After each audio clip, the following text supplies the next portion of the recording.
హరీష్ రావు మాట్లాడుతున్నారు, లైవ్ లో చూద్దాం.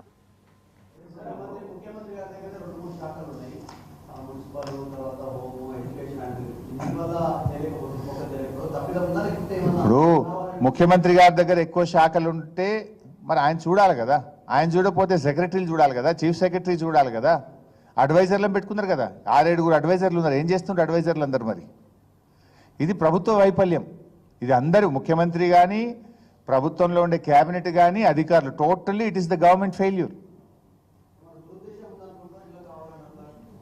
వీళ్ళకు నిర్లక్ష్యం, అడ్మినిస్ట్రేషన్ ఫెయిల్యూర్, ప్రభుత్వ వైఫల్యం. తర్వాత ప్రధాన ప్రతిపక్షంగా మేము ప్రభుత్వాన్ని తట్టి లేపడం మా బాధ్యత. అట్లీస్ట్ మాకు ఇలా స్టేట్ ఇంట్రెస్ట్ ఉంది, ఇలా పొలిటికల్ ఇంట్రెస్ట్ కాదు. దీంట్లో మన తెలంగాణ పిల్లలకు రేపు నష్టం జరగద్దు అనేటువంటిది మా తనలాట. కేవలం 4 ఏళ్ళు నువ్వు ప్రీవియస్ 4 ఇయర్స్ నువ్వు చదివితేనే లోకల్ అన్నావు. రేపు నీట్లో నీకు బెస్ట్ ర్యాంక్ వచ్చి ఎయిమ్స్ ఢిల్లీలో చదివితే తెలంగాణలో వాడు అనర్హుడైపోతాడు రేపు పీజీకి కాడా? ఇద్దవే జనరల్గా వేరే రాష్ట్రాలు ఏం చేస్తున్నాయి, 1 to 10th ఎక్కువ ఈ స్కూల్ ఎడ్యుకేషన్ను లేదా తల్లిదండ్రుల యొక్క నివాసాన్ని ప్రామాణికంగా చేసుకొని స్థానికతను నిర్ణయిస్తున్నారు. తమిళనాడు, కర్ణాటక, కేరళ ఆయా రాష్ట్రాల్లో ఒక విధానం ఉంది. Now it is our state. ఇప్పుడు మనం ఒక నిర్ణయం తీసుకోవాలి, ఒక డైరెక్షన్ తీసుకోవాలి.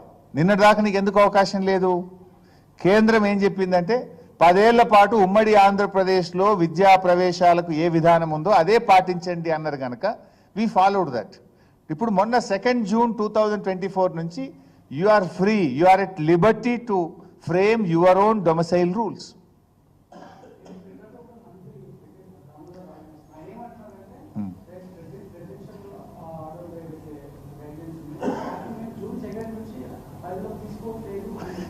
తీసుకోకపోతే మరి నువ్వు కొత్త రూల్స్ ఫ్రేమ్ చేయాలి కదా. నేను అదే చెప్తున్నా, యూ హ్యావ్ 2 ways. ఒకటి ప్రెసిడెన్షియల్ ఆర్డర్ అమల్లో ఉంది అనుకుంటే దాన్ని మార్పు కోసం, సవరణ కోసమైనా పంపించి మార్పు తేవాలి. ఏది ఎట్లయితే మేము 95% స్థానికత తెచ్చినామో. లేదు ప్రెసిడెన్షియల్ ఆర్డర్ లేదు, లేకపోతే నువ్వు you frame your own rules. ఇక్కడ ఏమన్నావు నువ్వు? 9th, 10th, 11th, 12th 4 ఏళ్ళు ఇటు చదివితే లోకల్ అన్నావు. పక్క రాష్ట్రం వాళ్ళు వచ్చి 4 ఏళ్ళు చదివితే కూడా లోకల్ అయిపోతారు కదా. అట్లా కూడా మనకు నష్టమే కదా. 9th, 10th, 11th 4 years చదివితే లోకల్ అని పెట్టినావు నువ్వు ఈరోజు. Is it correct? Will it help Telangana students? ఈయన పేరెంట్స్ లేదు, ఏమి లేదు. ఇక only 9th, 10th, 11th, 12th 4 ఏళ్ళు చదివితే నువ్వు లోకల్. సో ఇప్పుడు మళ్ళీ అదే పద్ధతి పెట్టినావు నువ్వు. అంటే నీకు బాధ్యత లేదా? నిన్నటి వరకేమో నీకు కంపల్షన్ ఉండే, ఇప్పుడు నువ్వు కంపల్షన్ లేదు కదా నీకు. ఇప్పుడు నువ్వు పెట్టింది కూడా ఏం పెట్టినావు? ఆ ప్రెసిడెన్షియల్ రూల్లో ఉన్న ఫస్ట్ పేరు అని పెట్టినావు అంతే. 2nd, 3rd, 4th పేరు అది చేసినావు. దాని పర్యావసానాలు ఏంది? 4 years అని పెట్టినావు. MBBS is a 5 years course. నువ్వు ఇలా కర్ణాటకలో ఎంబీబీఎస్ బెంగళూరు అది వచ్చిండు మెరిట్లా మన పిల్లోడు. రేపు వచ్చిడ నేను పీజీ చేస్తా, సర్జరీ చేస్తా, జనరల్ సర్జన్ చేస్తా అంటే యూఆర్ నాన్ లోకల్. తప్పకుండా వెళ్తా, మంచి విలువైన సూచనలు చేస్తా.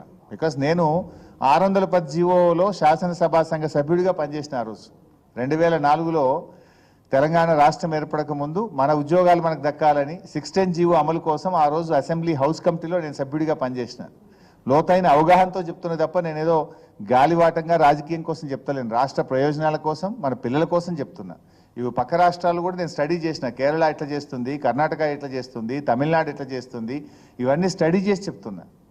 మనకు మేము ప్రభుత్వంలో ఉన్న రోజేమో ఆ రోజు మాకు ఈ అవకాశం లేదు. అవకాశం ఉన్నాయని నేను చేసిన. బి కేటగిరీలో తెలంగాణ వాళ్ళకే రావాలి అని నేను జీవో సవరణ చేసిన. తెలంగాణ ఏర్పడ్డాక పెట్టిన కాలేజీల్లో తెలంగాణ వాళ్ళకే ఇస్తూ 15% ఓపెన్ కోటా తీసేసి చేసినాం. Now today it is your government, you have to take a call. Government is at fault. ఇది పూర్తిగా పరిపాలన వైఫల్యం. ఇంకొక విషయం కూడా చెప్పి ముగిస్తా భాయ్ సాబ్. ఇంకో టాపిక్, వేరే టాపిక్. ప్రభుత్వం ఈ మధ్యకాలంలో 5 రోజుల ప్రోగ్రాం తీసుకున్నారు, స్వచ్ఛదనం పచ్చదనం. ఐడియా ఉందా మీకు? విన్నారా? గతంలో మేమేమో పారిశుధ్య వారోత్సవాలు అని చేసేవాళ్ళము.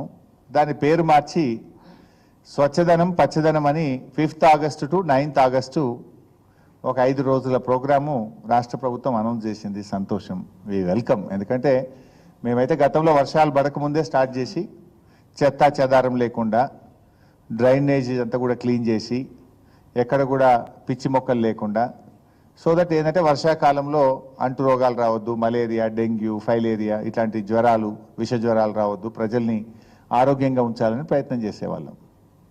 ఈ ప్రభుత్వం అసలు గ్రామ పంచాయతీలను నిర్వీర్యం చేసింది, పట్టించుకున్న పాపాన పోలేదు.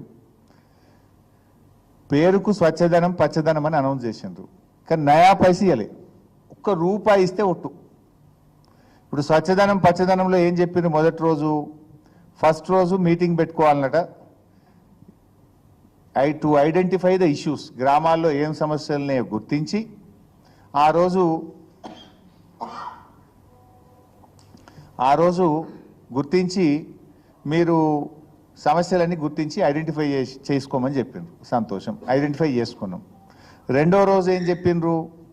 రెండవ రోజు వీళ్ళు ఇచ్చిన program OHSR cleaning, drinking water pipe lines అన్నీ కూడా బాగా చేయాలని చెప్పిండ్రు. ఓహెచ్ఎస్ఆర్ క్లీన్ చేయాలంటే ఏం చేస్తామే? బ్లీచింగ్ పౌడర్ వేస్తాం, తుడిచి మంచిగా బ్లీచింగ్ పౌడర్ వేయాలి. బ్లీచింగ్ పౌడర్కి పైసలు అండి, గడ్డి మందుకు పైసలు లేవు, బ్లీచింగ్ పౌడర్కి పైసలు లేవు, బుగ్గలు ఎగిరిపోతే బుగ్గలకు పైసలు లేవు. ఒక్కొక్క సర్పంచ్ 2 లక్షలు 3 లక్షలు ఆల్రెడీ పెట్టి అప్పుల పాలై ఉన్నారు. సర్పంచులు దిగిపోయినాక పంచాయత్ సెక్రటరీలు వచ్చిండ్రు. ఒక్కొక్క పంచాయత్ సెక్రటరీ జీతం డబ్బుల్లో నుంచి 60,000 70,000 పెట్టిండ్రు. ఈ రాష్ట్రంలో ఏ ఊరికన్నా పోండి, ఐ ఛాలెంజ్ దిస్ గవర్నమెంట్. ప్రతి పంచాయత్ సెక్రటరీ 30,000 నుంచి 1,00,000 రూపాయలు సొంత జీతం డబ్బులు ఖర్చు పెట్టారు. ప్రతి గ్రామ పంచాయతీలో 1,00,000 నుంచి 5 లక్షలు 10 లక్షలు దిగిపోయిన సర్పంచ్లకు బిల్లులు వచ్చేది ఉన్నది. పాత సర్పంచ్ల బిల్లులు పెండింగే ఉన్నాయి. పంచాయత్ సెక్రటరీలు పాపం స్పెషల్ ఆఫీసర్లమని చెప్పి బుగ్గలు వాళ్ళే డబ్బులు కొనుకొచ్చి చేపించిండ్రు, ట్రాక్టర్ల డీజిల్ వాళ్ళే పోసిండ్రు, గడ్డి మందు కొనుకొచ్చిండ్రు, బ్లీచింగ్ పౌడర్ కొనుకొచ్చి ఇప్పుడు వాళ్ళు కూడా తంగైపోయిండ్రు. ఇప్పటికి 5 నెలలే వాళ్ళు పెట్టి ఒక్కొక్కటి 60,000 70,000 1,00,000 అయిపోయి ఇక మేము పెట్టమని చేతులు లావట్టిండ్రు.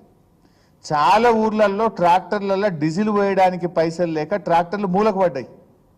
మరి డీజిల్కు పైసలు లేక ట్రాక్టర్లు మూలకు పడితే ఇక పచ్చదనం ఎక్కడిది, స్వచ్ఛదనం ఎక్కడిది? స్వచ్ఛదనం చేయాలంటే ముందు ట్రాక్టర్ల డీజిల్ ఉండాలి కదా. ఆ గ్రామ పంచాయతీ వర్కర్లకు 2 నెలల జీతాలు పెండింగ్ ఉన్నాయి, పారిశుద్ధ్య కార్మికులకు 2 నెలల జీతాలు పెండింగ్ ఉన్నాయి. బుగ్గలు కొందామంటే పైసలు లేవు, బ్లీచింగ్ పౌడర్కు పైసలు లేవు, గడ్డి మందుకు పైసలు లేవు, డీజిల్కు పైసలు లేవు. పెట్టిన పైసలు వస్తాయో రావో అర్థమైతలేదు. ఇప్పటికే ఏమైందంటే వాళ్ళు ట్రాన్స్ఫర్లు చేసిండ్రు. వాడు పంచాయత్ సెక్రటరీ 70,000 80,000 పెట్టే